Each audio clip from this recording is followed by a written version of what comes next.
दोस्तों जय हिंद। साल 1899 इतिहास का वो काला वर्ष जिसमें एक लाचार, भूखे और बेबस व्यक्ति ने अपना और अपने बच्चों का पेट भरने के लिए अपनी बीवी तक को गिरवी रख दिया। आपको सुनकर शायद यकीन नहीं हो, लेकिन 1899 में आई इस भयंकर आपदा ने लगभग 45 लाख लोगों की जिंदगी को खा लिया था। विक्रम संवत 1956 में आई ये आपदा इतनी खौफनाक थी कि इसमें कुछ भूखे व्यक्तियों ने जब खाने के लिए कुछ नहीं बचा तो दूसरे लोगों की लाशों को खाना शुरू कर दिया। अब यहां तक आने के बाद आप सोच रहे होंगे कि आखिर उस साल ऐसा क्या हुआ था। तो आइए आज इस घटनाक्रम के बारे में सब कुछ जानते हैं।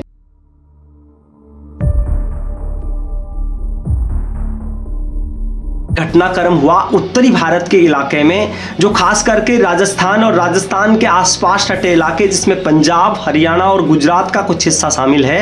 तो मैं आपको बताना चाहूंगा कि यह घटनाक्रम जिस रीजन में हुआ उसका 90% रीजन जो है वो राजस्थान में आता है, और राजस्थान का वो इलाका जिसको मारवाड़ कहा जाता है। यानी राजस्थान के मारवाड़ में वर्तमान राजस्थान का नागौर, जोधपुर, जैसलमेर और बीकानेर और कुछ हिस्सा बाड़मेर का ये इलाका आता है।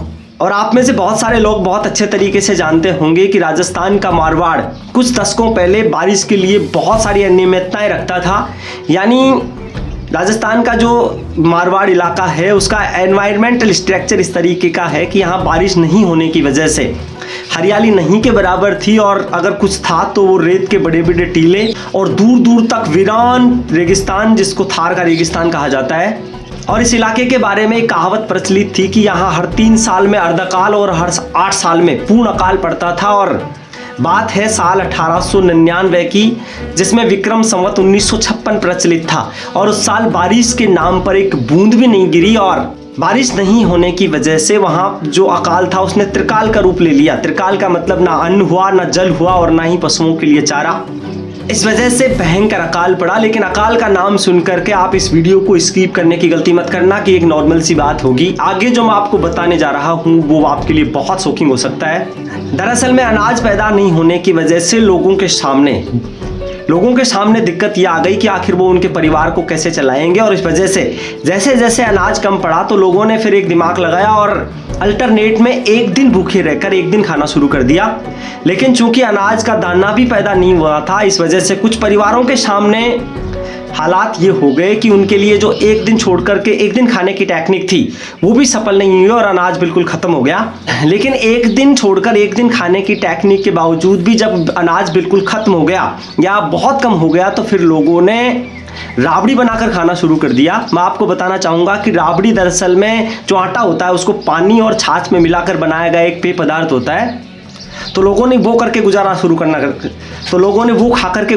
कर दिया। लेकिन चूंकि मैं आपको बता चुका था कि अकाल का जो सितम है वो बहुत भयंकर था, इस वजह से जब वो आटा भी खत्म हो गया तो कुछ परिवारों ने फिर मतीरे और ककड़ी के बीज खाए, लेकिन वहाँ भी बात नहीं बनी। और धीरे धीरे वो भी जब उसका भी अभाव हो गया तो कुछ लोगों ने जो बेर होते हैं उनकी गुठली को पीसकर पानी में मिलाकर उसको पीना शुरू कर दिया। लेकिन कुछ दिन इससे गुजारा करने के बाद जब वो चीज़ भी खत्म होने लगी तो मारवाड़ के इलाके में एक वृक्ष जो बहुतायत में पाया जाता है और जिसको खेजड़ी कहा जाता है, जो राजस्थान का राज्य वृक्ष भी है, उसकी जो फलियां हैं जिसको सांगरी कहा जाता है, उसको लोगों ने खाना शुरू करा। और ये भी कहा जाता है कि उस सांगरी भी जब लोगों के पास खत्म होने लगी तो कुछ बेबस परिवारों ने और कुछ बेबस लोगों ने सांगरी के बदले में अपनी बीबी तक को गिरवी रख दिया था। अब यहाँ तक आने के बाद आपका मन शायद पसीज रहा होगा, आप सोच रहे होंगे कि यार ऐसा क्या हुआ था। लेकिन अब तक जो आपने सुना वो तो एक लेवल की बात थी, आगे जो आप सुनेंगे वो शायद आपके कान उस पर भरोसा नहीं करें। दरअसल में जब सांगरी भी खत्म होने लगी तो लोगों ने खेजड़ी के पेड़ की जो छाल होती है उसको खाना शुरू करा। लेकिन जब वो भी खत्म हो गया और खाने के लिए कुछ नहीं बचा तो फिर ये भी कहा जाता है कि कुछ लोग नरभक्षी बन गए। नरभक्षी का मतलब जो मरे हुए लोग थे उनके मुर्दा शरीरों को उन्होंने काट काट करके खाना। अब यहाँ तक आते आते आपको ये तो समझ में आ गया होगा कि जो अकाल है उसका मंजर किस तरीके का था। तो मैं आपको बताना चाहूँगा कि जिन लोगों के शरीर का वेट 80 किलो था वो 30 से 40 किलो पर आ गए थे, और लोगों के शरीर पर मांस के नाम पर कुछ नहीं रहा था। अगर था तो सिर्फ कंकाल, कुछ हड्डियाँ दिखती थी और धीरे धीरे लोग एक एक करके मरने लगे।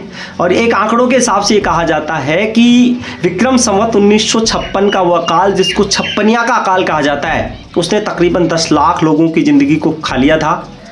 लेकिन कुछ आंकड़े ये भी बताते हैं कि राजस्थान, पंजाब, हरियाणा और गुजरात के इलाके में मिला, अगर सबको मिला दिया जाए तो यह अकाल लगभग 45 लाख लोगों की ज़िंदगी को खा गया था।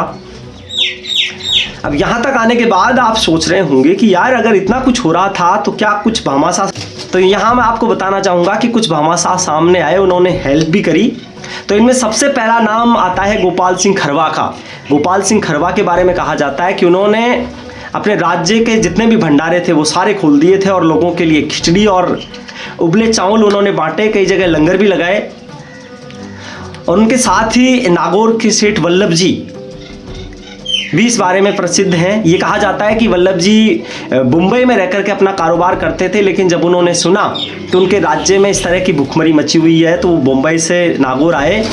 उन्होंने जगह जगह पर भंडारे लगाए, लंगर लगाए और लोगों की भूख मिटाना शुरू करा। लेकिन ये सब अपर्याप्त था और लोग जब एक एक करके मरने लगे, दम तोड़ने लगे, तो उन्होंने पलायन करना शुरू कर दिया। अब ऐसा नहीं है कि सिर्फ इसी इलाके में ये इन भामाशाहों ने काम करा, आसपास के इलाके में जो भामाशाह थे उन्होंने भी लोगों के लिए सहायता करी। लेकिन बड़ा ही अनफॉर्चुनेट था कि उस ज़माने में ना तो मोबाइल फ़ोन था और ना ही दूर संचार की कोई सेवाएं थी। इस वजह से लोगों को ये पता ही नहीं चला कि उनके आसपास के एरिया में उनके लिए धर्मार्थ के रूप में कार्य हो रहा है। इस वजह से लोग अपने जगह से कुछ नहीं कर पाए और बहुत सारे लोग तो सिर्फ इसी वजह से मारे गए। और उस ज़माने में भी ऐसे भी लोग थे जिन्होंने उस परिस्थिति का फ़ायदा उठाया।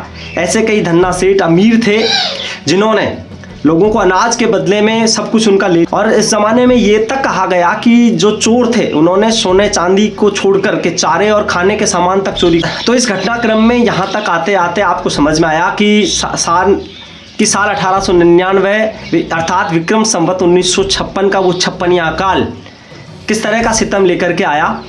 लेकिन उस अकाल में अगर कुछ बचा था तो वो था कुछ लोगों के जिंदा रहने की जिद और उनका आत्मविश्वास। और इसी वजह से आधे से ज़्यादा लोग उस समय भी जिंदा रहे। लेकिन ये वो लोग थे जिन्होंने अपने आप को हारने नहीं दिया। तो ये घटनाक्रम आपको दिखाता है कि यदि आप में अदम्य साहस है और जिंदा रहने की जिद है और आपका विश्वास अगर टूटा नहीं है तो आप किसी भी भयंकर परिस्थिति से अपने आप को बचा सकते हैं। अगर इस वीडियो में आप यहाँ तक बने हुए हैं तो मैं आशा करता हूँ कि आपको वीडियो बहुत पसंद आया होगा। यदि पसंद आया है तो आप इसको लाइक कर सकते हैं, अपने दोस्तों के पास शेयर कर सकते हैं और चैनल को भी सब्सक्राइब कर सकते हैं। इस वीडियो को यहाँ तक देखने के लिए बहुत बहुत धन्यवाद। नमस्कार, मैं विनोद कुमार।